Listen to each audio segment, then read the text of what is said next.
He was 17 and smiling like the courtroom belonged to him. The chain at his ankles rang once when he sat. Then he leaned back, eyes on the families he'd shattered, as if their grief were a show staged for him.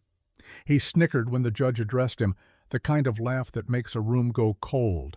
He believed youth was a shield, believed rules bent for boys who refused to feel. But arrogance has a way of writing its own ending. Evidence doesn't blink. Mothers don't lie. He didn't know his sentence was already written. Stories like this remind us that justice always finds its way. If you believe in accountability, subscribe now, and tell us what you think below. This is how it all began. Before the gavel, before the headlines, there was a quiet suburb that trusted its mornings. A teacher who unlocked his classroom early, two seniors who shared playlists and jokes on the drive to school, and a boy who memorized their routines, nursing slights into storms. He told himself they deserved the lesson he was planning. He told himself he was invisible. But cameras remember, fingerprints speak, and text messages never sleep. The day he chose to become the judge's voice carried like a bell, calm but heavy, and the boy in shackles met it with a lazy grin. He lounged beside his attorney as if at a boring school assembly, tapping a rhythm only he could hear. Across the aisle, a mother clutched a folded program from her daughter's vigil until the edges cut her palm. Another father stared at the tabletop so he wouldn't stand and shout. The prosecutor laid out 3 names in a plain, steady tone. The boy mouthed them like song lyrics, almost proud, as if the roll call itself confirmed he mattered more than the people he had erased. When the photos went up, birthday candles, a team jersey grass-stained and bright, a teacher holding a paper globe, he smirked wider. His attorney leaned toward him, whispering, "Don't." But arrogance is a language some boys learn too well. He flicked his eyes at the families like he was scoring points. The bailiff shifted, reading the room, but the judge raised one hand and the ache in the gallery hushed. "You will control yourself," the judge said softly. A soft command can land like iron. Even then, the boy rolled his shoulders and grinned, a dare pressed into a smile. The state's first witness spoke of timelines and phone pings, of a car that idled too long behind a convenience store camera. No theatrics, just small coordinates that stitched into meaning. The boy yawned. He liked the idea that he bored them. Boredom felt like power. But facts have their own tempo. The prosecutor unfolded a printout of text messages, promises of something big, complaints about being invisible, a final line written the night before, "Tomorrow they learn." The words landed like stones in a still pond. The families breathed in together. The boy tilted his head, amused by his own echoes. Then came the photos from the classroom. Not the worst ones, the judge had spared the gallery that. Just chalk dust smeared into a handprint near the door, a coffee mug shattered into a dozen brown crescents, a bright poster of ancient empires punctured by 2 small holes. The forensic tech's voice did not tremble, yet every sentence seemed to scrape. She pointed to a fingerprint lifted from the handle, partial but distinct, and the chart that matched it to a prior arrest. The boy brightened, like a magician, seeing his trick performed by someone else. Recognition, not shame. Pride, not pause. The jurors watched him more than the screens now. They noted the slouch, the half-laugh, the way his gaze slid over grief like rain off glass. A juror with a silver streak in her hair wrote something on her pad and underlined it twice. The prosecutor noticed too and slowed down, letting silence do some of the cutting. Silence has edges. In that hush, the boy scratched his cheek where a thin scar arced beneath his eye, the one they would later match to skin beneath a girl's nails. He traced it absently, as if it itched, and smirked at nobody, at everybody. His mother sat 3 rows back, small in a coat 1 size too big, the collar tugged up like a shield. She watched her son's face the way a person watches a window in a storm, hoping it will hold. When he chuckled at the phrase premeditated, a sound escaped her, half breath, half plea. He didn't turn. The prosecutor asked the tech to read a final line from the evidence log, a notebook recovered from beneath a mattress, last entry dated the night before. Justice comes tomorrow. The boy's eyes flashed, pleased to hear his handwriting dressed up as evidence. He believed words only belonged to their authors. The judge leaned forward, elbows on the bench. "Mr. Jones," he said, voice mild enough to sting, "you will not smile again at anyone's pain in this courtroom. Do you understand?" A muscle jumped along the boy's jaw. He held his smile where it was, and for a second the room felt the crackle of a fuse nearing flame. His attorney whispered fast, a hand on his sleeve. The boy's tongue pressed against his teeth. "Yes," he said at last, not to the judge but to his own reflection in the polished table. The words scuffed the air, thin, unmeant. The prosecutor closed her binder. "We will show he planned, acted, and celebrated," she said, "and we will show you who finally told the truth about him." Heads in the gallery turned, not sure what that meant yet. The boy's eyes flicked back, hunting for someone, anyone who would meet the grin and give it mirror. He found only faces set like stone, and a single pair of eyes he'd avoided since the hallway, his mother's, shining, steady. For the first time all morning, the smile lost its footing. He swallowed, glanced down. The smirk finally disappeared. Before the trial, before the arrogance hardened into a smirk, Brookwood was the sort of town that believed nothing terrible could ever happen there. Morning light pooled on front lawns, sprinklers whispered across sidewalks, and laughter echoed from the high school courtyard. It was a world built on small routines, parents waving from porches, buses squealing to stops, a teacher's voice spilling through open windows. In that rhythm lived the three people whose names would soon become memorials. They were ordinary, kind, full of small plans for an ordinary day that would never arrive. No one could see that someone among them was rewriting their story into tragedy. Mr. Allen Whitaker was the teacher every student remembered long after graduation. He kept postcards from former pupils pinned to a corkboard behind his desk. Proof that kindness could travel further than grades. His laughter carried down the hall like a beacon, and his habit of staying late to help struggling students had earned him the affectionate nickname Coach of Minds. That spring, he'd taken on another challenge, mentoring a quiet senior who showed flashes of brilliance but a streak of resentment just as bright, Jamal Jones. He told his wife that the boy was smart, just lost, and that maybe a little extra attention would help him find direction.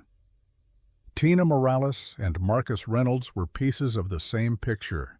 Tina, the cheerleader with the perpetual ponytail, balanced confidence with gentleness. Marcus, the football captain, was loud in laughter, but soft with those younger than him. They'd both known Jamal since freshman year, sometimes tutoring him, sometimes teasing him in the way teenagers do without understanding the depth of the ripples they create. They never saw that their easy jokes, their normal lives, were being measured by someone who saw them not as friends but as reminders of everything he wasn't. At first, Jamal's darkness looked like the quiet kind teachers call moody. He kept to himself, eyes always somewhere else. Classmates noticed how he'd linger after school in empty corridors or sit alone at lunch scrolling through his phone. A few reached out. Tina once sat beside him, offering to help with algebra again.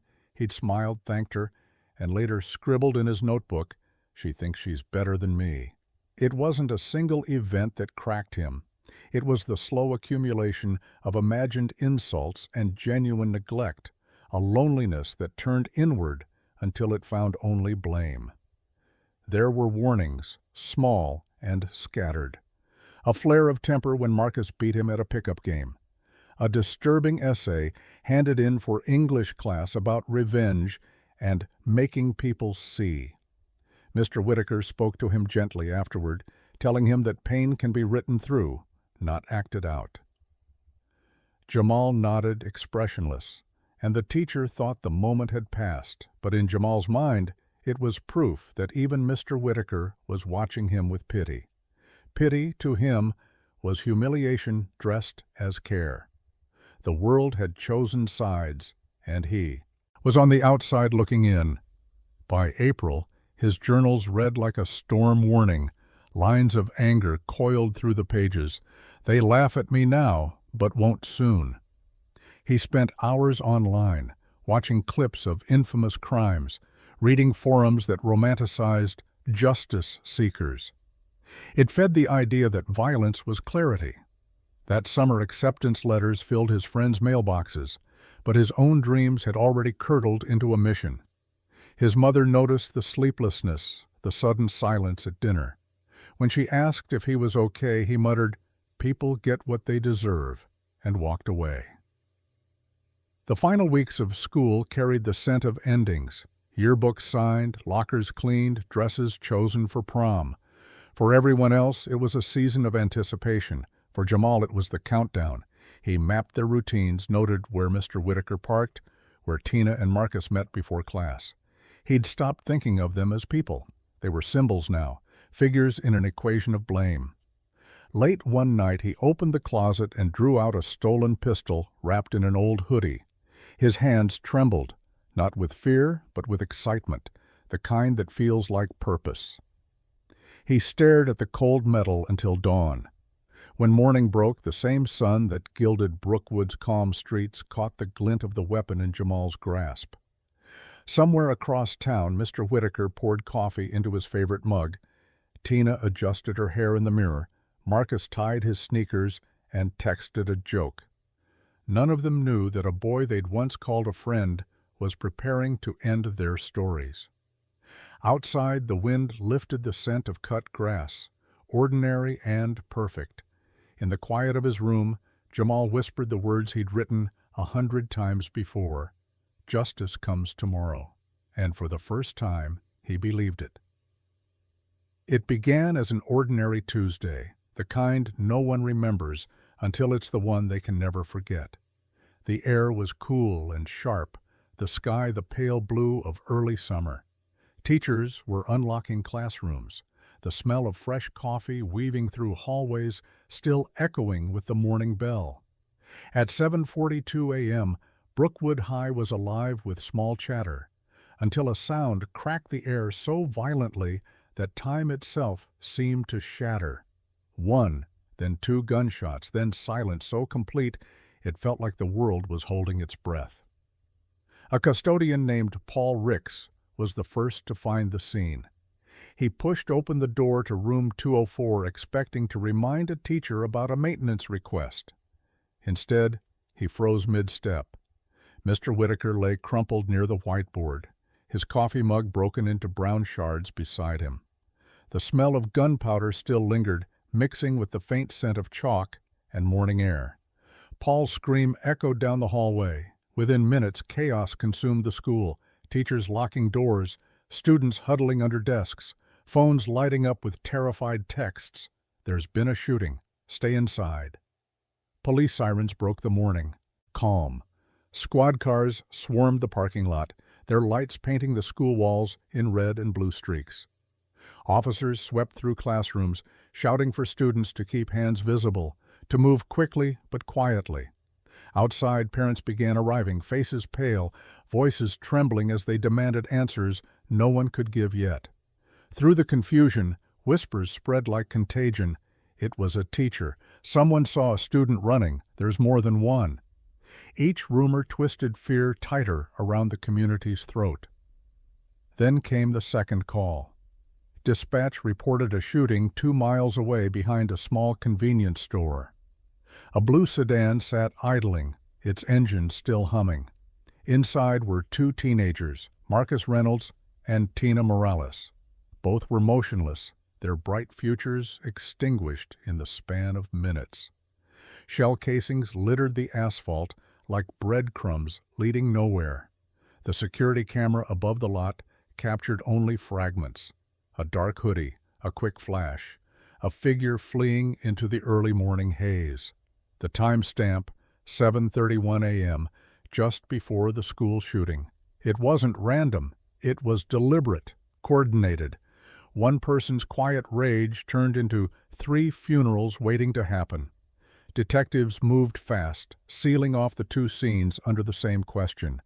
Who could know these victims so well, and hate them deeply enough to end them? At the school, yellow tape fluttered against the wind as evidence markers dotted the floor around Mr. Whitaker's body. 2 bullets, same caliber, same weapon. One detective knelt beside a dropped envelope addressed in red marker, Justice.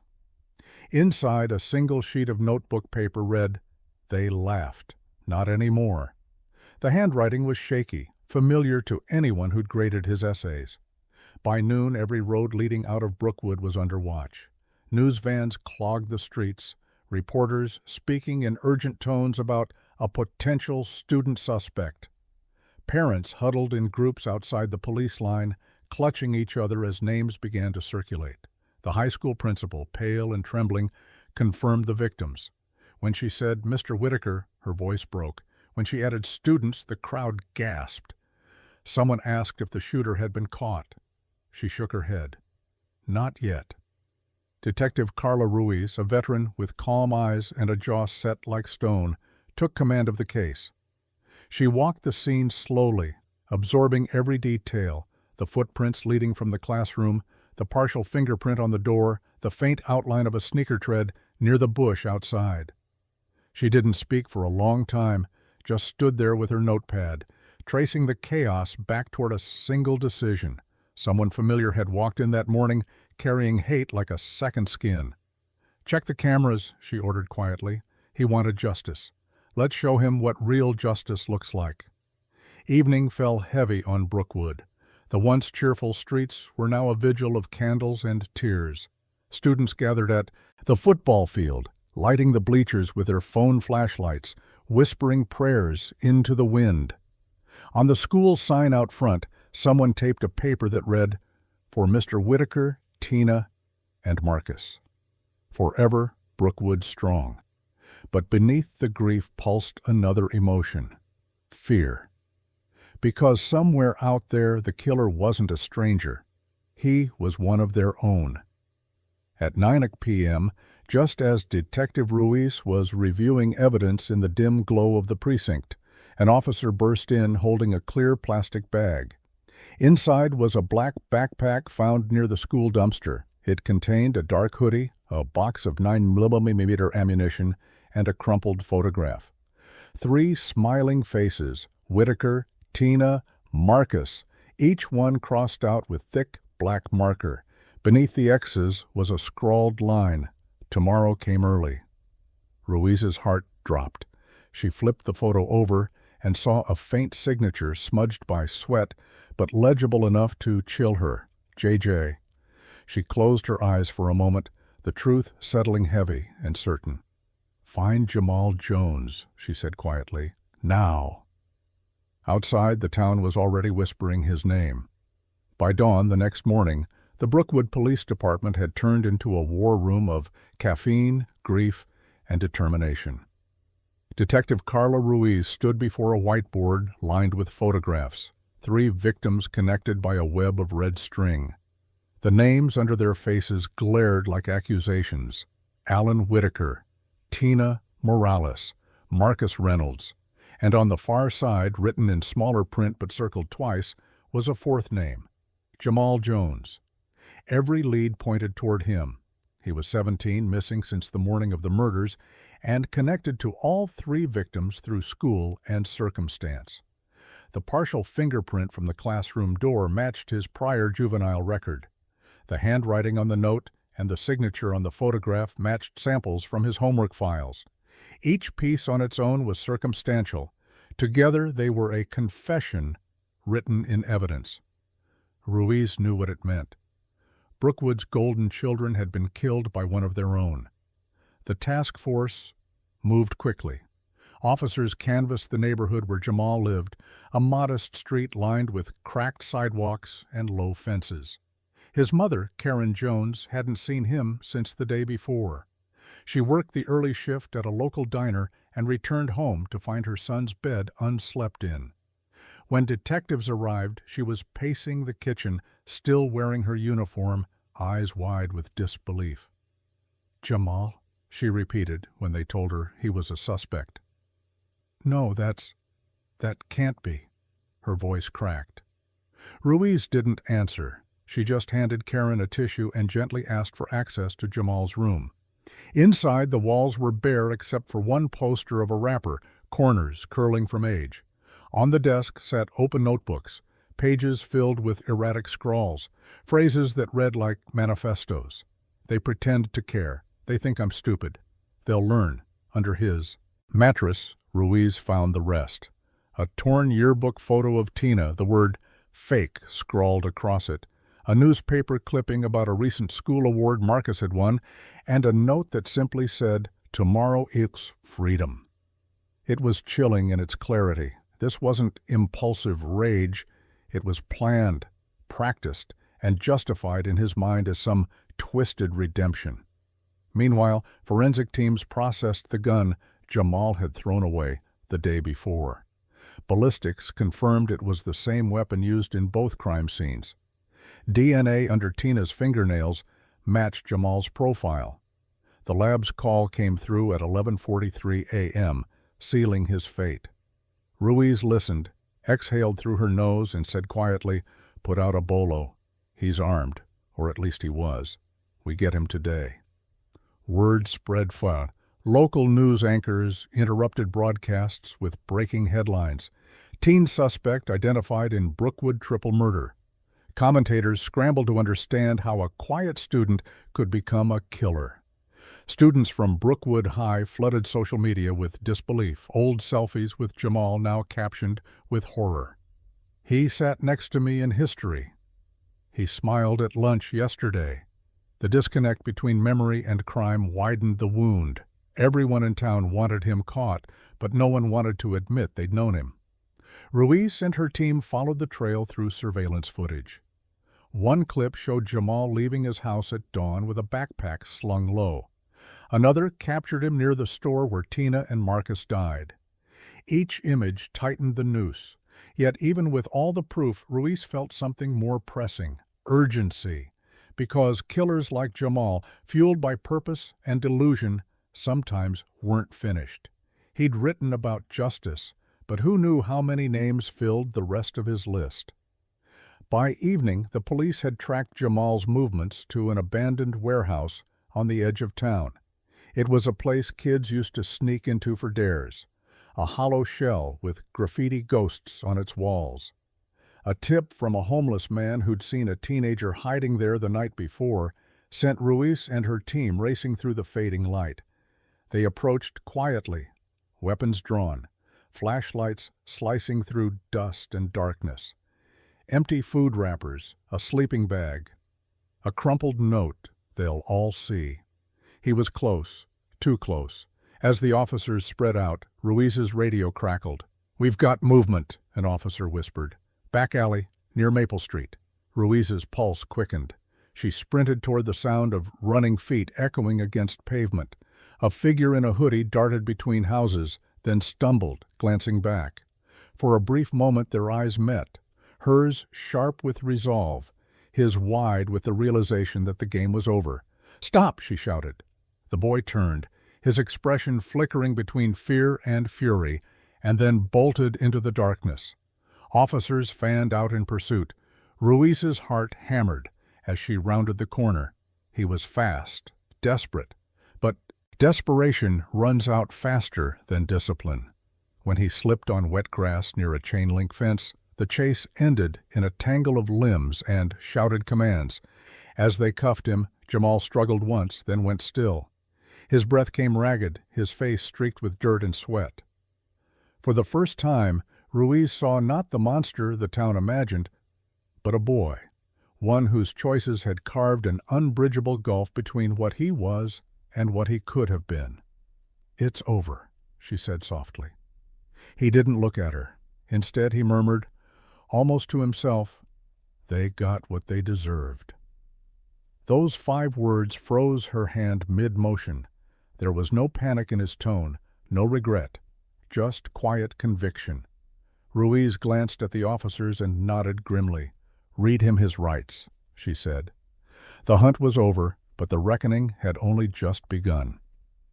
The interrogation room was cold, lit by a single fluorescent bulb that hummed like a fly trapped in a jar.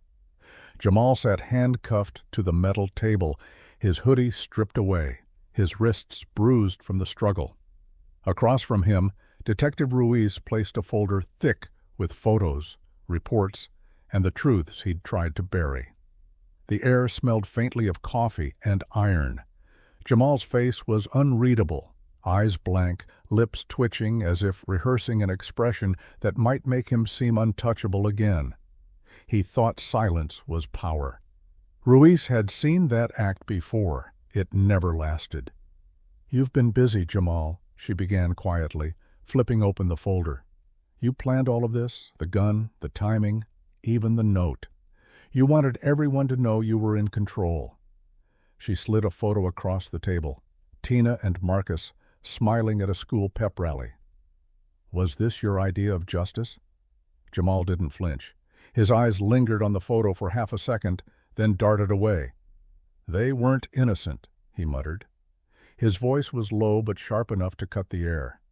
Ruiz leaned back, letting the silence stretch. "Tell me why," she said. At first he laughed, a hollow sound that echoed off concrete walls. "You wouldn't get it," he said, the same phrase he'd used on his mother days before. "They pretended to care. Mr. Whitaker thought he could fix me. He just wanted to feel like some hero.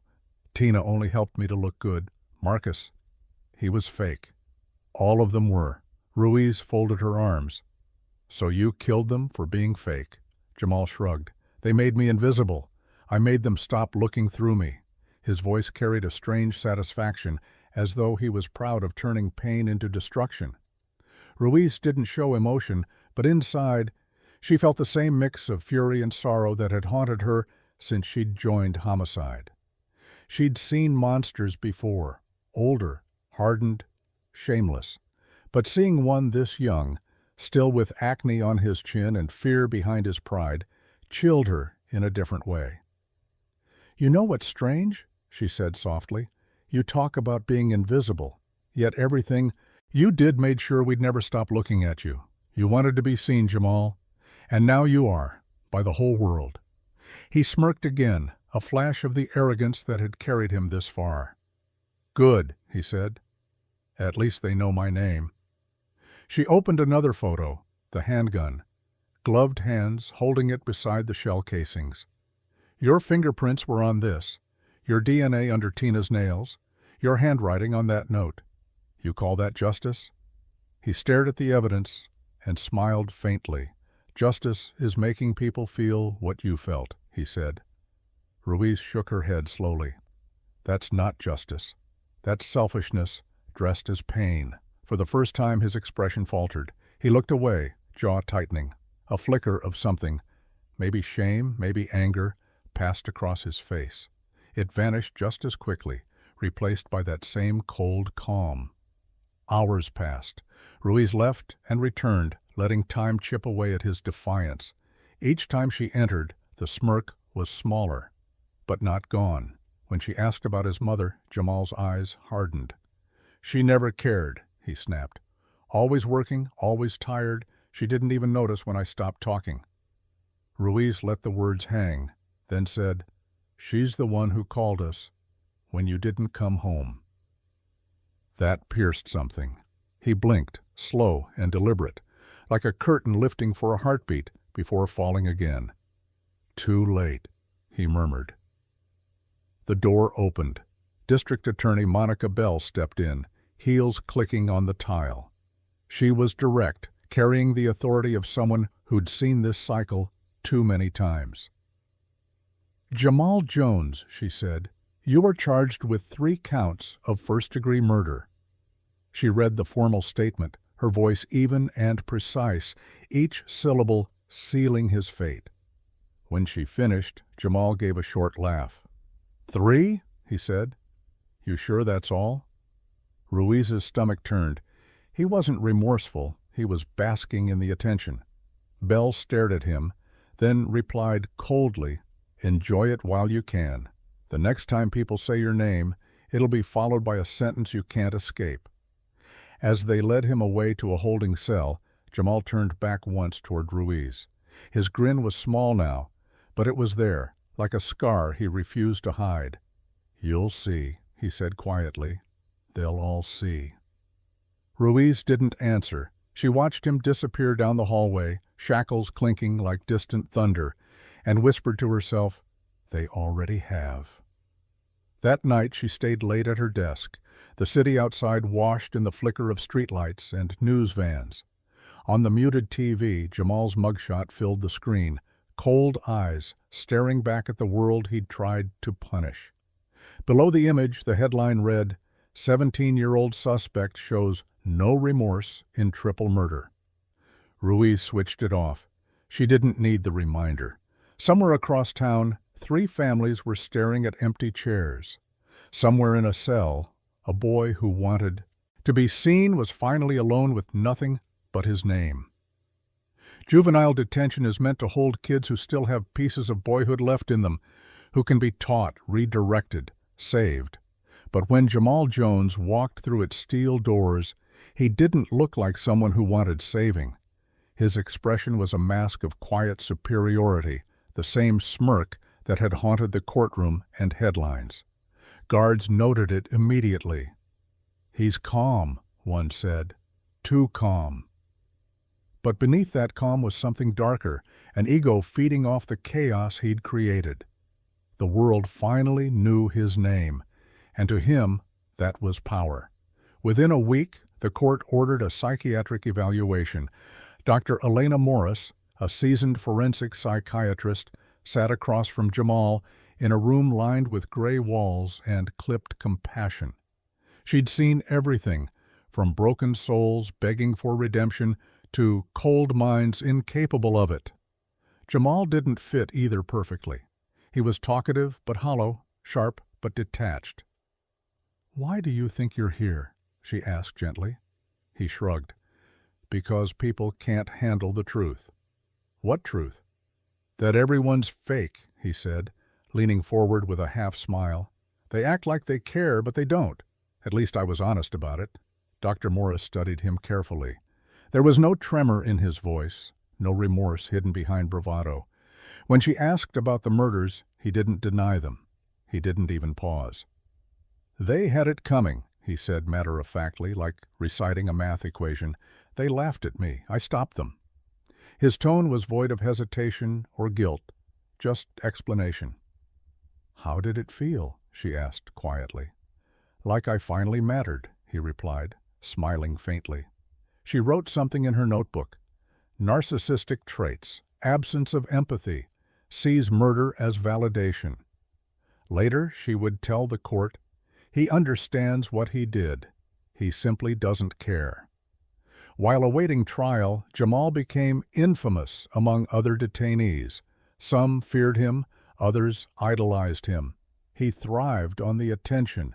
He told exaggerated stories about his crime, turning horror into performance. In recorded phone calls, he joked with an acquaintance, saying, "They act like I'm some psycho. I'm just real. Now I'm famous." The laughter that followed sounded young, too young, and yet it sent chills down every listener's spine. Prosecutors would later play that clip for the jury. It said more than any confession ever could. His mother visited once. Karen Jones walked into the visitation room with trembling hands and eyes that carried sleepless nights. She sat behind the thick glass, phone pressed to her ear, staring at the son she barely recognized. "Why, Jamal?" she asked, her voice breaking. "Why did you do it?" He leaned back, smirking slightly. "You wouldn't get it, Ma. They had it coming." Her tears spilled fast, streaking the reflection of her face against his. "Those were your friends." Your teacher, they loved you." For the first time, something flickered behind his eyes. Annoyance, not guilt. "Love," he said, scoffing. "Nobody loved me. They used me, laughed at me. Now they know my name." She pressed her palm to the glass, whispering, "You're still my son." He looked away. "Doesn't matter now." When she left, guards noted that Jamal's smirk returned, but he didn't look at anyone for the rest of the day. The court psychiatrist's report painted a bleak picture: high intelligence, deep-seated resentment, no psychosis, no confusion between right and wrong. Jamal wasn't insane, he was indifferent. That single distinction would destroy any defense his attorney hoped to mount, but it also meant he'd be tried as an adult. The juvenile mask was gone. What sat before the law now was a man in everything but conscience. Pre-trial hearings began quietly, but Jamal turned them into theater. Each time the judge entered, he watched him like a challenge waiting to be accepted. When the charges were read, 3 counts of first-degree murder, he smiled. The families of the victims gasped in disgust. The judge warned him, "If you laugh again, you'll be removed." Jamal tilted his head and muttered, "Then maybe I'll miss the best part." That moment became the opening footage on the evening news, the smirk of a 17-year-old that chilled a nation. Inside his holding cell that night, Jamal carved lines into the wall with the edge of a spoon. A guard passing by heard him murmuring, "They'll all see." When asked what he meant, he only smiled and said, "Wait for the trial." To him, the trial wasn't punishment. It was another stage. But what he didn't know, what no one could have told him yet, was that the final act of his performance would end with an audience he couldn't charm. 12 jurors, a grieving town, and his own mother sitting in the front row, ready to deliver a reckoning he couldn't laugh his way out of. The boy who once believed he was invisible had finally ensured that everyone saw him, but soon the light he craved would become unbearable. The morning of the trial dawned gray and unwelcoming, the courthouse surrounded by news vans and murmuring crowds. Inside, the air felt thick, every seat taken, every heart braced for the spectacle about to unfold. The bailiff's call for order cut through whispers as Jamal Jones was escorted in, wrists cuffed, chin high, wearing the faint trace of a smile. He glanced around as though this were a game he had invented. In that single glance, he took in the faces of 3 grieving families and seemed almost to savor their anger.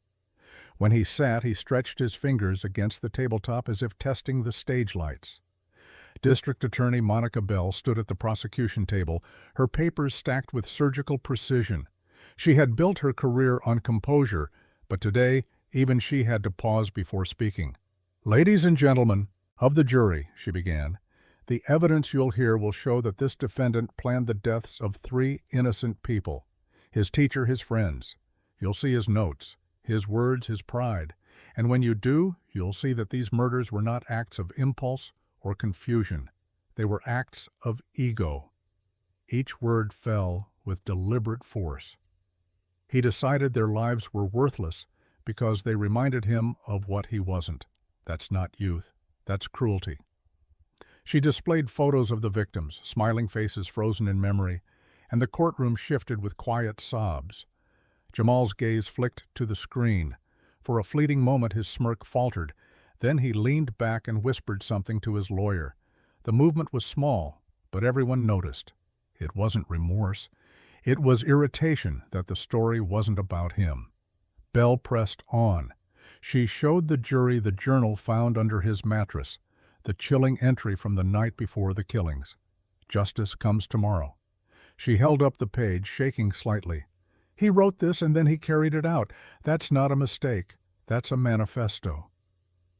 When the defense took its turn, Attorney Glenn Richards faced a nearly impossible task. He began quietly, almost pleading. "You'll see a boy who fell through every safety net," he said.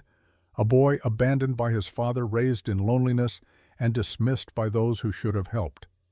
He didn't claim innocence, no one could. But he asked the jury to see Jamal as a product of neglect, not evil. Jamal didn't help his case. He kept smirking, occasionally shaking his head when Richards mentioned remorse. At one point, when the defense said he felt deep pain for what happened, Jamal laughed, a short, sharp sound that drew gasps. The judge's gavel struck like thunder. Witness after witness brought pieces of truth.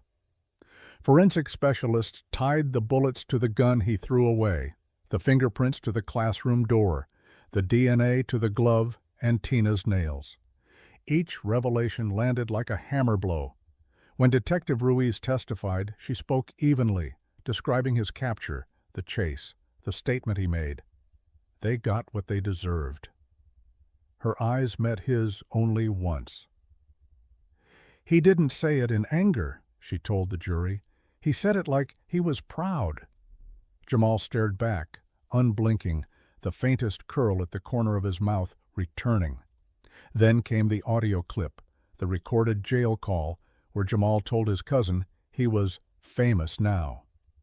The courtroom went still as his own voice filled the speakers, casual, laughing, bragging about headlines. "They'll make movies about me," he'd said. When the recording ended, the silence that followed felt suffocating.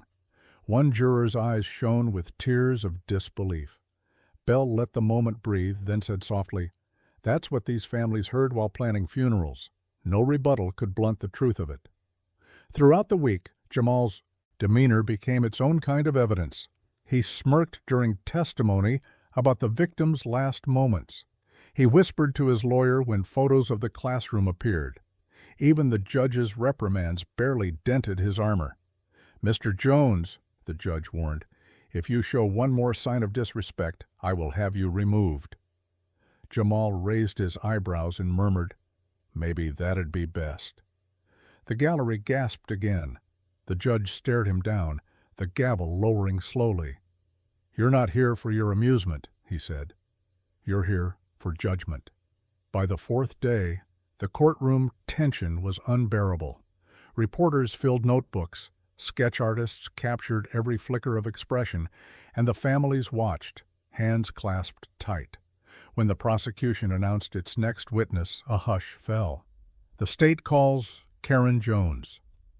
Jamal's head snapped up. For the first time in the entire trial, surprise cracked through his composure. His mother stood at the back of the room, small, pale, trembling, clutching her purse as though it might steady her. The gallery whispered her name.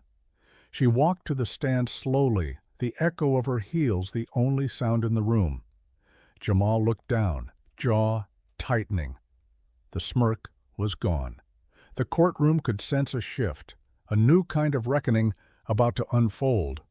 The boy who mocked the law was about to face the one voice he couldn't silence, the one person who had known him before the darkness took hold. The judge nodded to the bailiff. "Mrs. Jones," he said gently, "please take the stand." And as she raised her right hand to be sworn in, Jamal's eyes lifted at last, haunted, wary, and, for a fleeting second, almost human. The courtroom was silent except for the faint creak of the witness chair as Karen Jones sat down. She clutched a tissue so tightly it shredded between her fingers. Her eyes, swollen from sleepless nights, flickered toward her son, 17 years old, sitting at the defense table in a pressed shirt that did nothing to make him look like a boy again. Jamal refused to meet her gaze at first. When he finally did, the smirk that had carried him through weeks of headlines vanished, replaced by something harder to name, defiance mixed with dread. District Attorney Monica Bell approached with the gentleness reserved for tragedies too raw to prod. "Mrs. Jones," she began softly, "thank you for being here. I know this is difficult." Karen nodded once, her voice catching before she even spoke. I want to do what's right," she whispered. "I have to." Bell gave her a moment, then asked, "Can you tell us a little about Jamal's life growing up?" Karen's answer came haltingly, the story of a child once bright and curious. "He was quiet but sweet," she said. managing a small smile that dissolved as quickly as it came. He loved drawing cars. He'd spent hours sketching little racetracks on the kitchen floor. I used to think he'd be an engineer. One day, she swallowed hard. But things got harder when his father left. I was working 2 jobs, barely home. I thought he was strong enough to handle it. The jury listened as she recounted the drift, the fights at school, the shoplifting charge, the way he started locking his bedroom door. I tried to reach him, she said.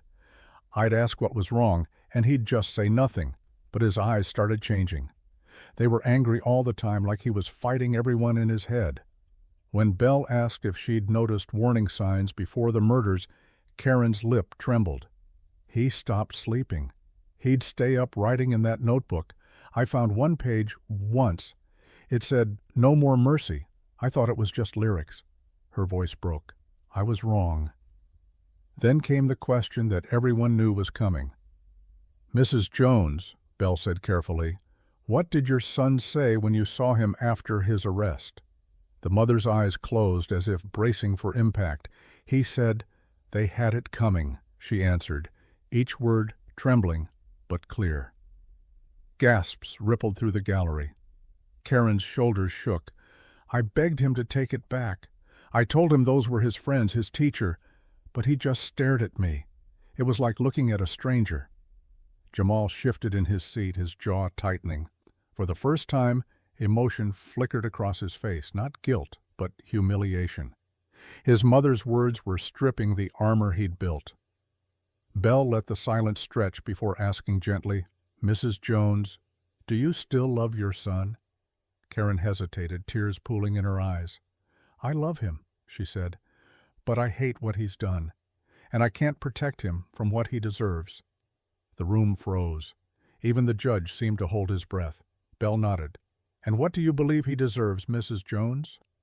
The question was brutal, necessary. Karen turned toward her son, her voice trembling but firm. "He needs to pay for what he did. I wish it didn't have to be this way, but justice isn't supposed to be easy." Her words seemed to echo through the walls, heavier than the gavel's strike. Jamal's composure shattered. He snapped his head toward her, eyes blazing. "You don't know what you're talking about," he hissed, loud enough for the microphones to catch it. The judge slammed his gavel. "Mr. Jones, you will not address the witness." But Jamal leaned forward anyway, his voice cracking with fury. "You weren't there. You don't know what it's like." Karen's tears stopped. Her face hardened. "You're right," she said softly, steady now. "I wasn't there, and I thank God I wasn't, because no mother should have to see what you did." The boy who once thought himself untouchable stared at her, speechless for the first time. The silence that followed was suffocating. The defense attorney rose quickly to cross-examine, trying to patch the bleeding wound her testimony left. "Mrs. Jones," he began cautiously, "you said you weren't home much. Could it be that you didn't know how deeply your son was struggling? That maybe he wasn't in his right mind?" Karen looked at him, then back at Jamal. He was angry, yes, but he knew right from wrong. He chose this. Her voice softened. "I failed to stop him, but he failed to stop himself." When she stepped down from the stand, no one in the courtroom moved. Even the hum of cameras outside seemed to fade. As she passed the defense table, she didn't look at her son again. Jamal's fingers gripped the edge of the table, knuckles white, eyes fixed on the floor. The smirk was gone, replaced by something raw and wordless. As the judge called for recess, the audience slowly exhaled the breath they didn't realize they'd been holding. One of the jurors, a mother herself, dabbed at her eyes. Everyone knew that what they had just witnessed wasn't just testimony. It was a funeral for what little innocence remained in the boy on trial. When the courtroom emptied, Jamal sat alone for a long moment. A tear, not of remorse, but of frustration, slipped down his cheek. He wiped it away angrily before the guards could notice. Somewhere deep inside, he knew something had cracked. For the first time, the performance didn't feel like control. It felt like collapse. Outside, reporters were already calling Karen Jones the mother who told the truth. Inside, her son sat staring at his reflection in the polished table, whispering under his breath, "She doesn't understand. She never did." But even he knew that was a lie. The morning after Karen Jones's testimony, the courthouse was eerily subdued. Reporters who once jostled for headlines now spoke in hushed tones, as if afraid to disturb the quiet devastation that woman had left behind. The jurors filed in with grave faces. Even the defense team moved slower, weighed down by what they knew they couldn't undo. Jamal Jones entered last. His wrists were cuffed, his expression empty. The smirk that had once curled like armor was gone. In its place was a distant stare, vacant, uncomprehending, or perhaps finally aware that the walls around him weren't just physical. They were closing in. The prosecution resumed with a momentum that felt unstoppable.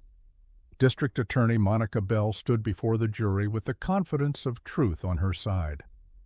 "Yesterday," she began, "you heard from the one person who had every reason to defend this young man, and she chose justice instead." She gestured gently toward the witness stand where Karen had sat.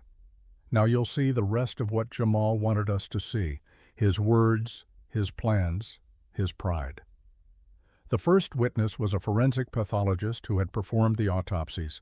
Her testimony was precise, clinical, and devastating.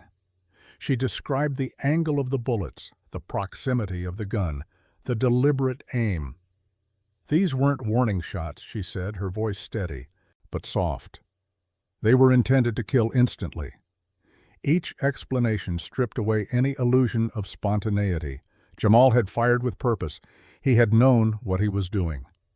Several jurors flinched when the pathologist mentioned that Mr. Whitaker had defensive wounds. He'd tried to reason with his killer before the final shot silenced him. Then came the digital forensics expert, a quiet man with glasses who clicked through a slideshow of Jamal's online footprint. The room darkened, the projector's glow flickering across Jamal's motionless face. Screenshots filled the wall, private messages sent from Jamal's accounts, dated days before the murders. "They think I'm nothing. Wait till they see," one read. Another, sent to an online forum, said, "Sometimes justice doesn't come unless you make it happen." Gasps rippled through the gallery. The expert continued, showing the image recovered from Jamal's deleted files. A mirror selfie of him holding the same gun, later matched to the bullets. His caption, "Tomorrow it's my turn to be remembered." Every word, every image was a confession without remorse. Jamal didn't look up once. But his stillness wasn't innocence, it was resignation, the brittle calm of someone watching the final collapse of a story they thought they controlled. Next, the prosecution called Andre Lewis, a classmate and one of Jamal's few friends. Andre's hands shook as he adjusted the microphone. I didn't think he meant it," he stammered. "A couple of days before it happened, he said some weird stuff. He asked me if I ever thought about making people feel what they deserve. I told him to chill, that he sounded crazy. He laughed, but not like a joke, more like he already decided something." His voice cracked. "When I saw the news, I realized he was serious all along." The defense tried to soften the blow. "Andre," the attorney asked, "you've known Jamal for years, right? Would you say he was unstable?" Andre hesitated, then shook his head. "No, not unstable. Angry. He knew what he was doing." The courtroom fell silent again. Even the defense attorney sighed before sitting down, the weight of futility heavy in the air. Bell took the floor once more. "Anger," she said quietly, pacing before the jury, "is not an excuse for murder. It's a choice that Jamal turned into a weapon." She gestured to the photos pinned to the evidence board, the smiling faces of the dead.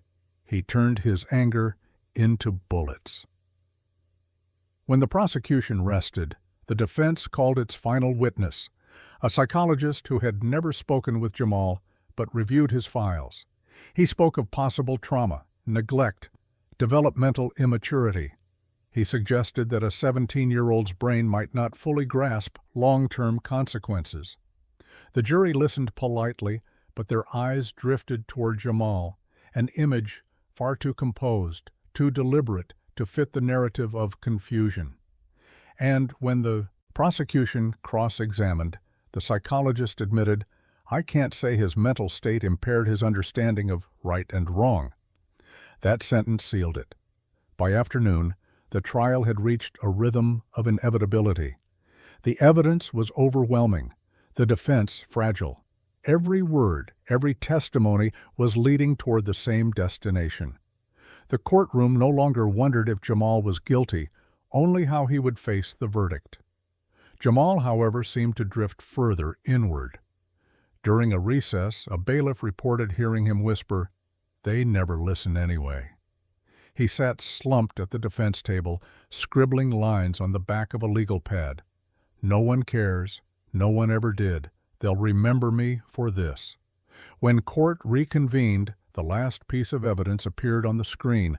The photo Detective Ruiz had found in Jamal's backpack, the smiling trio, faces scratched out in black ink. "This is how he saw them," Bell said softly, "not as people but as targets. And that," she concluded, "is why we are here today." The judge dismissed the jury for the day. The families remained seated, as if unable to move, unwilling to step away from the truth laid bare. As they gathered their belongings, Jamal lifted his head and looked at them, really looked. For a second his lips parted, as if he might speak, but no words came. The only sound was the clink of his handcuffs as the guards led him out. Outside, the sky had turned dark with approaching rain. Reporters waited under umbrellas, their cameras flashing as the DA exited. "The evidence speaks for itself," she told them. "Justice doesn't always come quickly, but it comes." Inside the courthouse, Detective Ruiz lingered in the empty room, staring at the vacant witness stand where Karen Jones had sat. She whispered under her breath, "You did the right thing." Then, glancing toward the closed door through which Jamal had been taken, she added almost sadly, "And now, it's his turn to face what right really means." Tomorrow would bring closing arguments, final words before the verdict. But tonight Brookwood slept uneasily, caught between justice long overdue and the unbearable truth that no sentence could bring back the lives already stolen. The final day of the trial arrived beneath a sky heavy with clouds, as if the world itself were bracing for judgment. The courthouse steps were crowded with reporters and grieving families. Inside, the air hummed with quiet anticipation. This was it, the day justice would finally speak aloud. Jamal Jones was escorted in, wrists cuffed, expression blank. He looked thinner now, the shadows under his eyes darker, but that eerie calm still clung to him. The smirk was gone, replaced by something more unsettling, an emptiness that neither fear nor remorse could fill. He stared ahead, not at the jurors, not at the families, but at some invisible point only he could see. District Attorney Monica Bell rose first for the prosecution's closing argument. Her voice was steady, but her eyes glimmered with restrained fury. "Ladies and gentlemen," she began, "for weeks you've seen the evidence, heard the witnesses, and read his words. You've seen the faces of those he killed, Mr. Alan Whitaker, Tina Morales, Marcus Reynolds. They were not just names on paper, they were human beings, and this young man decided their lives no longer mattered." She walked toward the evidence board, gesturing to the photos of the victims, their smiles frozen in innocence. He planned this. He waited. He called it justice. But what he really wanted was power. The power to make people remember his pain. The power to make others suffer for his own bitterness. She turned toward Jamal, her voice rising slightly. He wanted to be seen, and now we see him for what he truly is, a killer who believed he was untouchable. Her tone softened, but her words cut deeper. "His mother sat right here," she said, pointing toward the stand, "and she told you the truth. She said she loves her son, but that love cannot erase what he's done. That is courage. That is accountability. What she did, what every parent in this courtroom prays they'd never have to do, was face the horror her own child created and still choose justice. Jamal's eyes flickered. The mention of his mother hit him like a whisper of wind across a wound. He clenched his jaw, unmoving. Bell paused, scanning the jurors' faces. He smiled at their pain. He bragged about fame. He said they had it coming. He told detectives he felt powerful. Those are not the words of a boy who lost control. Those are the words of a man who made a choice. She leaned closer to the jury box. The only question that remains is whether we, as a society, will let him smirk his way past justice. Her voice steadied into one last strike. On behalf of the people of this state, I ask you to find the defendant guilty on all counts. Because justice, real justice, isn't vengeance. It's the truth spoken aloud. And today, the truth is simple. Jamal Jones is guilty. When she sat down, the courtroom exhaled collectively, the weight of her words pressing on every heart. Then came the defense. Glenn Richards stood slowly, his shoulders heavy, his tone subdued. I won't ask you to forget what you've heard, he said. I won't even ask you to forgive. I ask only that you remember he is 17, a child when he made these choices. He gestured toward Jamal, whose eyes remained fixed forward. A broken child, lost in anger and confusion. You've seen the pain he caused, but can we not also see the pain that created him? He spoke of neglect, of trauma, of how society had failed to notice the storm brewing behind a quiet boy's eyes. Yes, he must face the consequences, Richard said, but perhaps not the end of his life behind bars. He is still young enough to find redemption, even if that redemption takes decades. He glanced toward the jury. Life without the possibility of parole is not justice. It's surrender. It's saying no one can ever change. I ask you not to give up on humanity, even in the face of horror. But even as he spoke, Jamal's posture undermined every word. He sat unmoved, picking at his cuffed wrist, expression distant.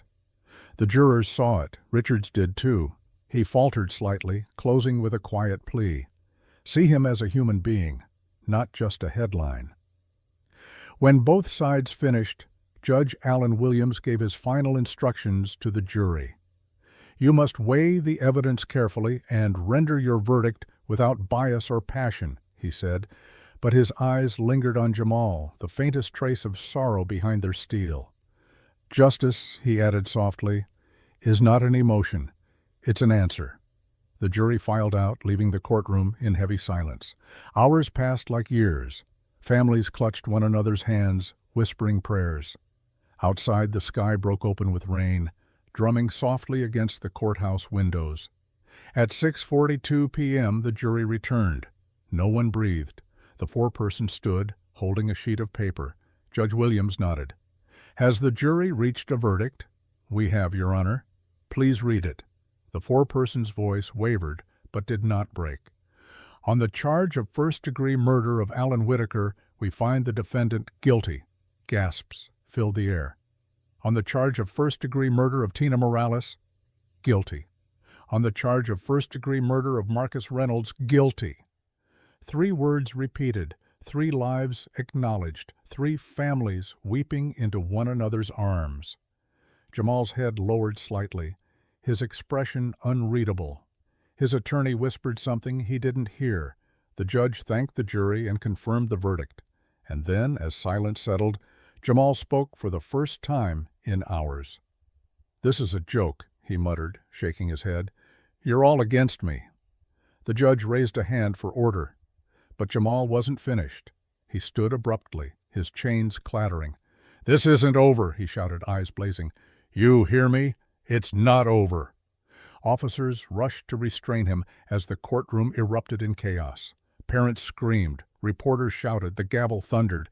Mr. Jones, Judge Williams roared, you will be silent. Jamal struggled once more before the cuffs bit into his wrists and his voice broke. They made me do it, he yelled, desperation creeping into the cracks of his anger. They made me. The judge leaned forward, eyes cold as iron. "Enough!" His voice cut through the noise like a blade. "Take him into custody. Sentencing will be scheduled." As they dragged Jamal out, he twisted one last time toward the gallery, toward his mother, who sat frozen in tears, and shouted, "This isn't over." But it was. The doors closed behind him with a slam that felt like the end of an era. Inside the courtroom, the air trembled with the release of years of grief and rage. The parents of Tina, Marcus, and Mr. Whitaker held one another, crying not with joy, but with the fragile peace that comes when justice finally speaks. Outside, thunder rolled across the sky, as if the heavens themselves were closing the case. Inside, Judge Williams removed his glasses, rubbing the bridge of his nose before whispering to no one in particular, "It's over." And in that silence, the smirk, the arrogance, the defiance, all of it finally broke. The sentencing hearing came 3 weeks later. The media had already moved on to the next tragedy, but for Brookwood, time hadn't restarted. The town still felt like a wound that refused to close. The school remained half empty, the classroom where Mr. Whitaker once taught sealed off behind new drywall. Every morning students walked past it a little quieter. The ghosts lingered, not as spirits, but as memory etched into the bones of the place. The courthouse was quieter too. The frenzy had faded into a heavy sort of ritual. Jamal Jones was led in wearing an orange jumpsuit this time, not the crisp shirt from his trial. His hair was shorter now, his face thinner, but his eyes, those strange, cold eyes, remained the same. He walked with that familiar stillness, as if even gravity struggled to touch him. Yet beneath the calm, something was fractured. The outburst on verdict day had drained the last of his control. He wasn't smirking anymore. He wasn't proud. He just looked hollow. Judge Williams entered, robe swaying, and took his seat. "This court is now in session," he said. "We are here for sentencing in the matter of the state versus Jamal Jones." His tone was solemn, but weary. Everyone in that room knew this wasn't victory. It was aftermath. The prosecution spoke first. District Attorney Monica Bell's voice was soft this time, stripped of the sharpness that had defined her arguments. "Your Honor," she began, "the people ask for the maximum sentence allowed by law, life imprisonment without the possibility of parole." She paused, glancing toward the families seated behind her. Because 3 families have life sentences of their own, grief doesn't end, empty chairs don't refill, and no number of years will ever balance what was taken. Then she looked at Jamal. "We have seen no remorse, not once, not a single acknowledgement of the pain he caused. He saw justice as a game, and now he must live with the rules he ignored." Her words hung in the air like the toll of a distant bell. When it was the defense's turn, Glenn Richards stood, his voice barely above a whisper. "Your Honor, my client is 17. I will not defend what he did, but I ask that mercy be considered alongside judgment. He was a child failed by every system around him, home, school, society. We cannot undo what happened, but perhaps in 20 years, with therapy, with understanding, there might be something left to salvage." Jamal didn't react. He sat still, hands folded, eyes on the table. Only when the judge asked if he wanted to make a statement did he look up. For a long time he said nothing. The room waited, breaths held, hearts pounding. Then he leaned toward the microphone, his voice hoarse from disuse. "I didn't mean for it to go that far," he said. His tone wasn't convincing. It sounded more like he was testing the words than believing them. They laughed. They didn't care. Nobody cared. Not my mom, not them." He hesitated, looking up for the first time at the families. "But I guess that doesn't matter now." A pause. For the briefest moment, something almost human flickered in his eyes. Confusion, maybe regret, but it vanished as quickly as it came. "You all wanted to see me punished," he said, his voice sharpening again. "Well, here I am. Hope it makes you feel better." Gasps rippled through the courtroom. Karen Jones, sitting in the second row, closed her eyes. One tear slid down her cheek. Judge Williams straightened. "Mr. Jones," he said quietly, "I don't believe you truly understand the weight of your actions. But one day, perhaps years from now, you might. And I pray that when that day comes, you realize what you destroyed was not only 3 lives, but your own." He paused, then continued. "For the murders of Alan Whitaker, Tina Morales, and Marcus Reynolds, this court sentences you to life imprisonment without the possibility of parole. You will serve these sentences consecutively." The gavel fell once, heavy as a final heartbeat. Jamal didn't flinch. He simply stared forward, lips pressed tight.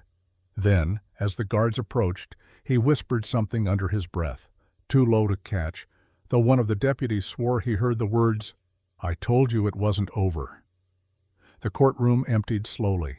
Families clung to each other, some crying, some silent.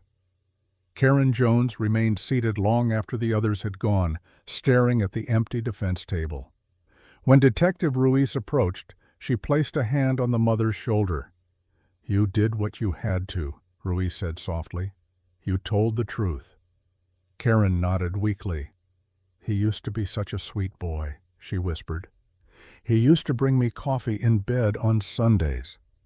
Ruiz said nothing. There were no right words for that kind of grief. Outside, the rain had stopped. The sky over Brookwood was pale and uncertain, the kind that comes after storms, but before light. Reporters were gone, and the courthouse steps were quiet again. As the prison van pulled away, Jamal sat in the back seat, chained at the wrists and ankles. Through the small square of glass, he watched the town blur by, the trees, the streets, the faint outline of the school in the distance. For a moment his reflection overlapped with the passing world, half boy, half shadow. He thought of his mother, of the judge, of the faces that had stared him down with tears and fury. And for the first time in a long time, he felt something he couldn't name. Not guilt, not sorrow, just a small, painful awareness of everything he would never be again. Then the van turned onto the highway, and Brookwood disappeared behind him. Justice had been served, but peace. Peace was something none of them would ever truly find. The sentencing was supposed to end the story, but justice rarely closes a wound cleanly. The courtroom was nearly empty now, save for reporters packing their bags and a few officers exchanging quiet words. Judge Williams gathered his papers, ready to adjourn for good. Then, from the second row, a trembling voice broke the silence. "Your Honor," said Karen Jones. Every head turned.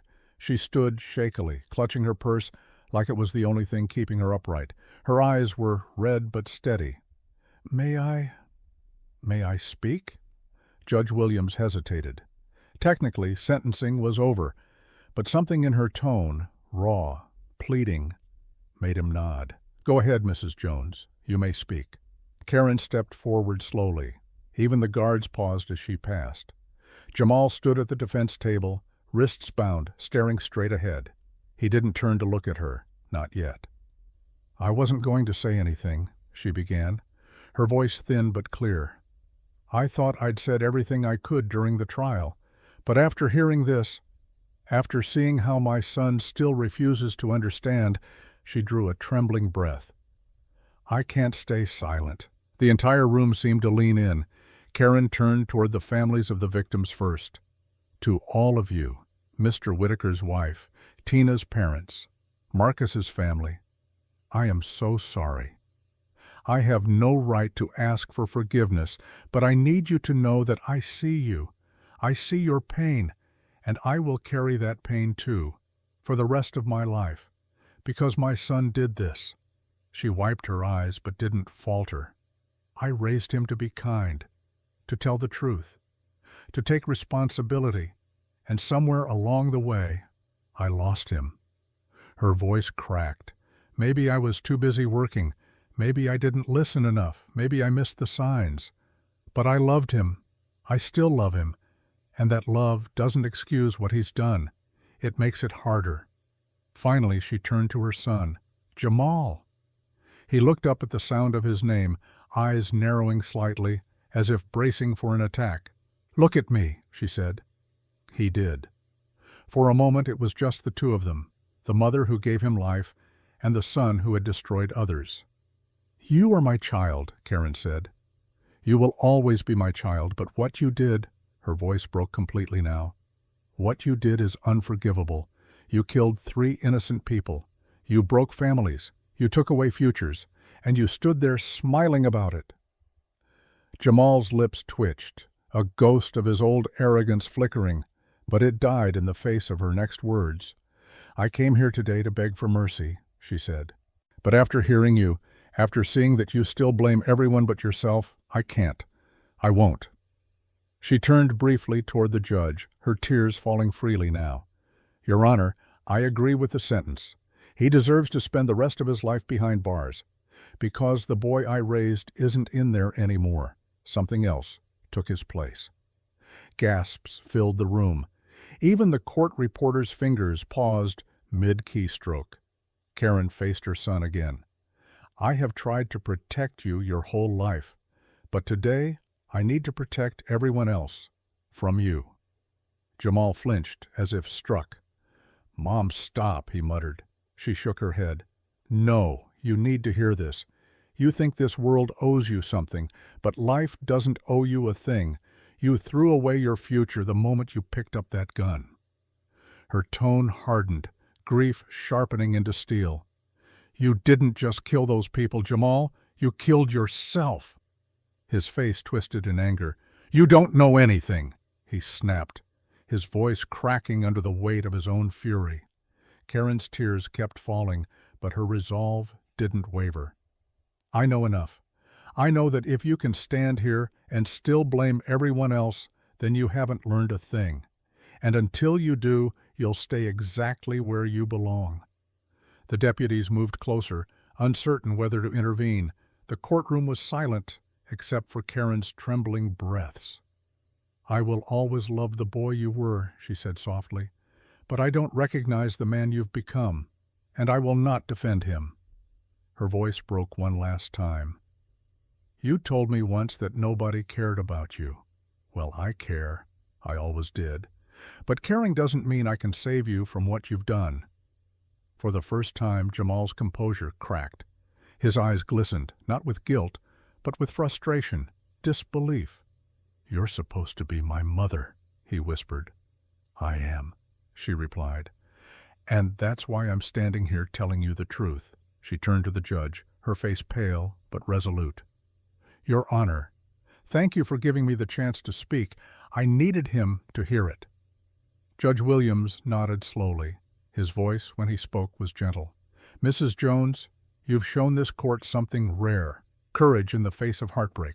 You've done what justice alone cannot.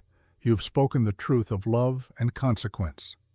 He turned to Jamal, whose face was unreadable once more. Take him away. The deputy stepped forward. This time, Jamal didn't resist. His head lowered, his shoulders sagged. As he was led toward the door, Karen's voice followed him, quiet, final. I hope someday you understand what I meant. The door closed with a metallic thud that echoed through the chamber like the final beat of a sentence no one could appeal. The families of the victims rose, some embracing Karen as they passed. One mother, Tina's, touched her hand gently and whispered, You did the right thing. Karen nodded, tears streaking her face. I wish it had mattered sooner. Outside, the courthouse steps were slick from rain. The crowd that had once gathered for spectacle was gone. Karen stood alone at the base of the stairs, staring at the gray horizon, her face streaked with water and tears. Inside, Judge Williams lingered in his empty courtroom, staring at the vacant defense table. Justice, he murmured to himself, is never clean. And somewhere down the hall, as Jamal was placed into the waiting transport van, he glanced back one last time through the glass partition. No smirk, no words, just silence. For the first time, it looked like he finally understood that the world no longer revolved around him. That was the day his arrogance died, silently, in the echo of his mother's voice. Brooke Wood never forgot the sound of that gavel. For weeks, it echoed in every hallway, every classroom, every home that had once felt safe. The courthouse doors had long since closed, but justice had left an imprint that refused to fade. People tried to move forward, but grief is stubborn. It lingers like a shadow, especially when the tragedy is born from one of your own. In the months following Jamal Jones's sentencing, the town began the slow process of rebuilding, not just its structures, but its sense of identity. Brookwood High reopened with security guards at every entrance, counseling offices expanded, and teachers walking the halls with gentler eyes. The empty classroom where Mr. Whitaker had taught was transformed into a small memorial space. His desk, preserved as it was, sat beneath a framed photo of him smiling beside Tina and Marcus.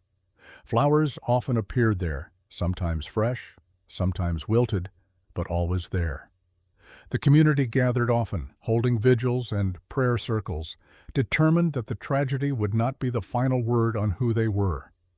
The local church became the heartbeat of that healing effort. Pastor Raymond, who had presided over all three funerals, reminded everyone that justice, while necessary, could not replace compassion.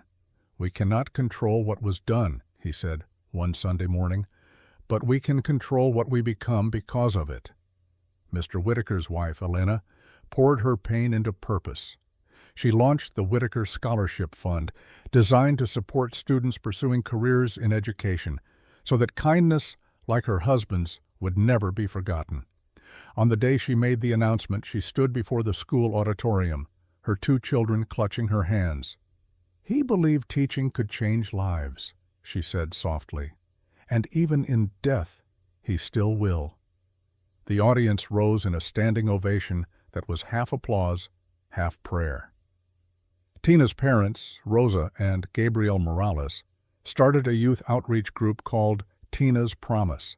It paired high school mentors with middle school students who felt isolated or bullied. "We'll never know what Jamal was thinking," Rosa said during an interview, "but we can make sure no other child falls into the kind of loneliness that turns into hate." She smiled through tears as she spoke of her daughter's compassion. "Tina believed in kindness. That's how we'll remember her." Marcus's family honored his memory differently. His father, Leon, returned to coaching youth football, even though it took him months to step onto a field again. His younger sister, Chloe, joined the team's cheer squad, wearing Marcus's number on a pendant around her neck. "He used to tell me to be brave," she said one afternoon, voice trembling. "So I'm trying to be." The town began to heal in pieces, small acts of goodness layered over deep scars. But the name Jamal Jones still carried a shiver. People avoided saying it out loud, as if it might summon something dark back into their lives. The once quiet boy who'd grown into a monster had become a cautionary tale. Parents told their children, "If you see someone hurting, say something. Don't stay silent." Teachers paid closer attention to the quiet kids in the back rows, the ones who looked like they were carrying invisible weights. Yet even as the community rebuilt, one woman bore a different kind of pain. Karen Jones had disappeared from the public eye after the sentencing. Reporters tried to find her, but she ignored them all. She moved to a small apartment 2 towns over and began volunteering at a domestic violence shelter under a different last name.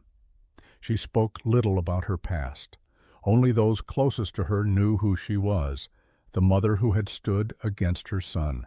But she carried the story with her every day.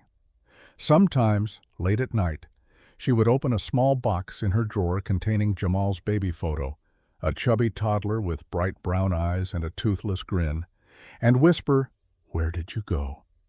Then she'd close it, press it to her chest, and cry silently into the darkness. One morning, nearly a year after the trial, Karen returned to Brookwood. She went alone, wearing a gray coat and a scarf pulled tight around her face. She visited the cemetery where the victims were buried. Standing among the headstones, she placed 3 white roses, one for each name she would never forget. At Mr. Whitaker's grave she knelt, her hands trembling. "You tried to help him," she said quietly. "I wish I had listened sooner." A soft voice startled her. "You don't need to apologize." It was Elena Whitaker. She had been tending to the flowers at her husband's plot. When Karen looked up in shock, Elena offered her a small, tired smile. "You've suffered too." Karen shook her head. "Not like you." Elena crouched beside her. "Pain doesn't need to compete. We just survive it however we can." The 2 women sat in silence for a long time, wind brushing through the trees above them. Then, in a voice barely above a whisper, Karen said, "I loved him so much, but I couldn't save him." Elena nodded slowly. "And that's why you did what you did in court. You couldn't save the boy, but you saved others from the man he became." Tears streamed down Karen's face. For the first time in months, she let herself sob freely, and Elena wrapped her arms around her. It wasn't forgiveness, not exactly, but it was something close enough to breathe again. Back in town, life was slowly finding rhythm again. The 3 oak trees planted outside Brookswood High grew tall, their leaves catching the afternoon sun. Beneath them stood a plaque that read, "For those we lost, for those who remain, and for the lesson we must never forget." Inside the school, a new generation of students passed those trees every day. Some stopped to read the names. Others hurried past, pretending not to feel the weight of the story they all knew by heart. Yet every time someone paused, even for a second, it meant the memory still lived. In prison, Jamal Jones began the first of his endless years. His file listed him as inmate 44721, serving 3 consecutive life sentences. At first, he remained defiant, mouthing off to guards, refusing therapy.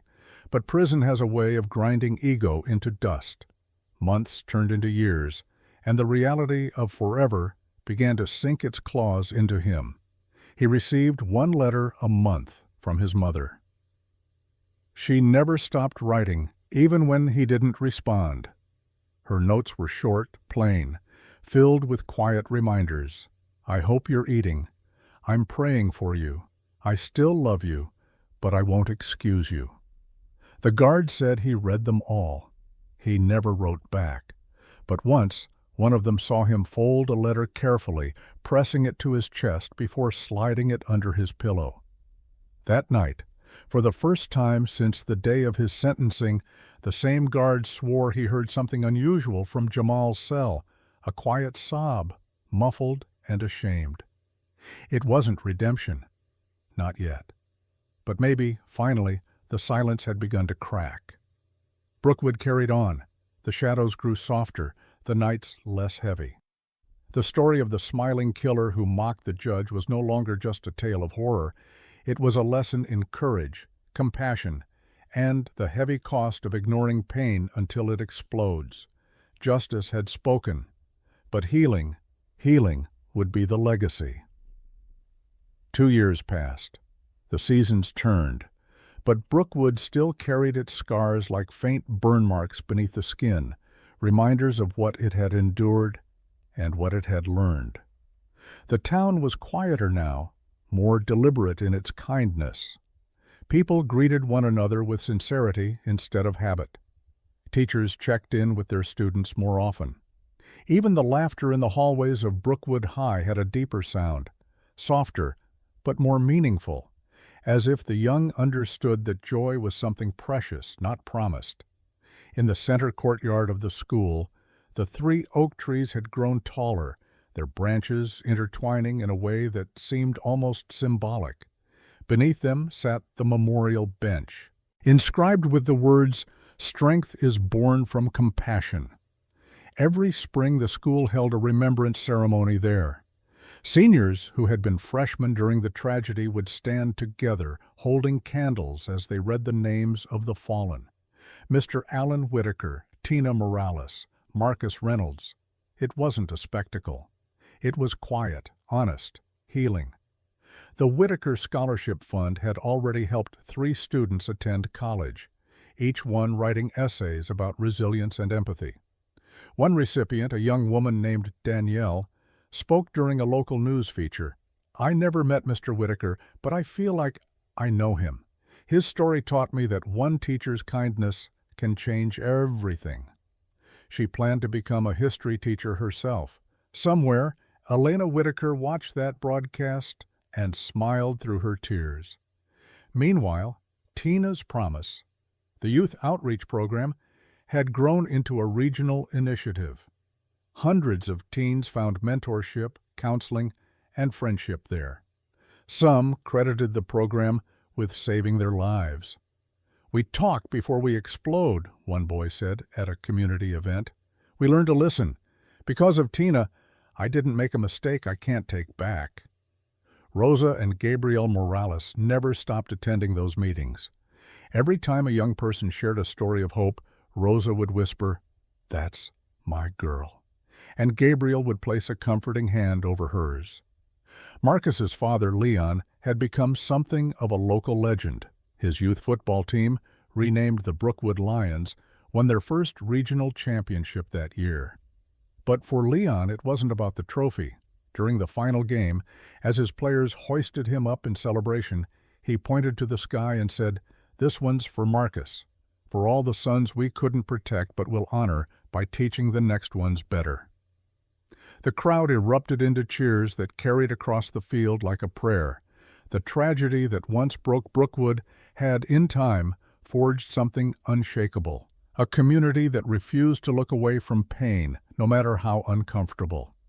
They had learned that the smallest act of listening could save a life, and the smallest act of neglect could destroy one. That lesson, carved into memory, became the town's legacy. But not everyone found peace easily. Karen Jones lived in quiet exile, working at a counseling center for at-risk youth. She didn't introduce herself as the killer's mother anymore. She was simply Ms. Karen, the woman who always had a gentle word and a cup of coffee ready for anyone who needed to talk. Few of her colleagues knew her full story, only that she had a way of understanding pain that seemed almost spiritual. Every Christmas, she mailed a small envelope to a maximum security prison in the state's northern district.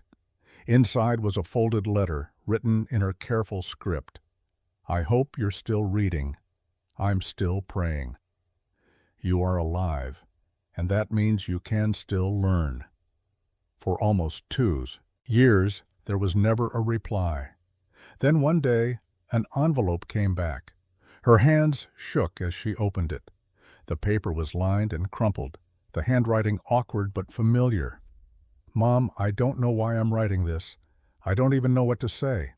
I still don't understand everything, but I think about what you said in court, about me killing myself when I picked up that gun. You were right. The person I was died that day." There was a pause in the ink, a smudge where it looked like he'd pressed the pen too long. "I don't expect you to forgive me, or anyone to, but I'm sorry for what I did to you, for what I did to them. I can't fix it, but I think about it every night. Maybe that's part of the punishment. You always said truth sets you free.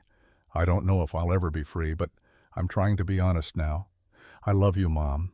Jamal." Karen pressed the letter to her chest and wept for the first time in a long time. They weren't tears of joy or relief, but of something deeper, a fragile acknowledgement that maybe, just maybe, her son's soul hadn't been completely lost. When word of Jamal's letter quietly reached Detective Ruiz, who still lived in Brookwood, she felt a complex ache. She had seen hundreds of cases, countless faces of guilt, but none had haunted her quite like Jamal's. Hearing that he had finally said sorry, even if only to his mother, felt like the smallest measure of grace. "It's not redemption," she told a colleague, "but it's a beginning." The following spring, the town held its first day of remembrance and renewal. Hundreds gathered in the school courtyard, under the blooming oaks. There were speeches, songs, and a moment of silence that stretched into eternity. When the silence broke, Elena Whitaker spoke from the podium, her voice strong and calm. "We are not defined by what we lost," she said. "We are defined by what we do with the love that remains." At the end of the ceremony, a group of students released white balloons into the sky, 3 rising higher than the rest. People watched until the balloons became tiny specks against the blue. Some whispered prayers, others simply watched in silence. Among them, standing near the back, was Karen Jones. She didn't speak. She just looked upward, her eyes glistening in the sunlight. It was, perhaps, the closest thing to peace she would ever know. Back in the prison, Jamal sat alone in his cell that same afternoon, staring through the narrow window at the same patch of sky. He couldn't see the balloons, but he felt the air shift, the faint warmth of the sun against his face. He didn't know why, but for the first time in years, he closed his eyes and whispered a word he hadn't used since he was a child. "Please." He didn't know if it was a prayer for forgiveness or for himself, but somewhere deep inside, the echo of his mother's words, "You killed yourself when you picked up that gun," finally began to make sense. And in that faint understanding, something heavy loosened its grip. Brookwood's story wasn't about a killer anymore. It was about endurance, about how love, though battered and bloodied, had outlived the hate that tried to destroy it. The tragedy that once tore them apart had become the thread that bound them tighter, and as dusk settled over the town, the 3 oaks stood tall, branches touching, roots intertwined, proof that even after the darkest storms, life still finds its way back to the light. The courthouse stood quiet under the pale gold of late afternoon, its steps washed by light that made the old brick glow like embers. It had been 3 years since the sentencing, yet that place, the scene of rage, grief, and truth, still drew people now and then, as if to remind them of what justice had sounded like. In East, Judge Alan Williams finished signing a stack of routine documents, his courtroom empty, but for the memory of one boy's laughter that had once echoed off these walls. Before leaving, he paused at the bench and whispered a habit he had kept since that trial: "Let the gavel mean something." That same week, a knock sounded on his office door. It was soft, hesitant. When he opened it, he found Karen Jones standing there, older, thinner, but steadier than he remembered. "Mrs. Jones," he said with genuine warmth, motioning her inside. "I wasn't sure I'd see you again." She smiled faintly. "Neither was I," she admitted. In her hands was a small envelope. "I came to give you this. I don't expect anything. I just needed to thank you." He opened it later after she left. Inside was a handwritten note. "You once told my son that justice is the truth spoken aloud. You told me that courage is what comes after heartbreak. You were right. Thank you for letting me say what I needed to say." Signed simply, Karen. He sat quietly for a long while, that small letter trembling between his fingers before folding it carefully into his desk drawer. A keepsake of the day he'd seen both justice and love stand side by side. Life in Brookwood had changed.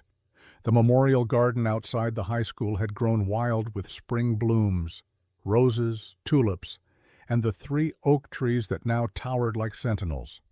Every May the community gathered there to honor the lost. They called it the Day of Light.